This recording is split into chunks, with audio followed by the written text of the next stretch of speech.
تو اس لیے جناب اسپیکر یہ بات واضح کر دینی چاہیے، ہماری قوم یکجا ہے، میں ان سب سے کہوں گا کہ مل کے چلو اور اپنے رب سے رجوع کرو۔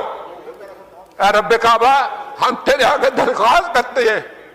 اس ملک کی حفاظت فرمانا جو تو نے ہمیں عطا کیا ہے، اور یہ نبی صلی اللہ علیہ وسلم کی دعاؤں کا ہے۔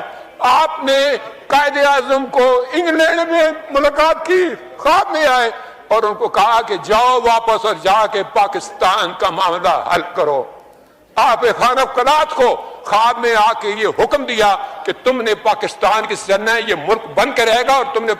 تو یہ ایسا بڑا معجزہ ہے کہ اللہ پاک نے یہ ہمیں عطا کیا ہے، اور اللہ پاک اس ملک کی حفاظت فرمائیں گے۔ دنیا میں جہاں بھی دیکھیں شاید ہماری کمی ہے، ہم مجبور ہیں، ہم گناہگار ہیں، لیکن رب کعبہ ہم تیرے حبیب کے امتی ہیں، خدا کا واسطہ ہم سے رحم کا مولا فرما۔ آپ چلے جائیں ادھر فلسطین بھی چلے جائیں، کشمیر میں چلے جائیں، جہاں بھی جائیں گے مسلمانوں کے ساتھ وہ ایسے رو رہا ہے جو ہم سوچ بھی نہیں سکتے ہیں۔ تو ہمیں معاف کر دے، ہم تیرے آگے سر جھکاتے ہیں، معافی مانگتے ہیں۔ نہیں، اس میں دو رائے نہیں ہے مولا کہ ہم بڑے گناہگار ہیں، لیکن تیری رحمت بہت وسیع ہے،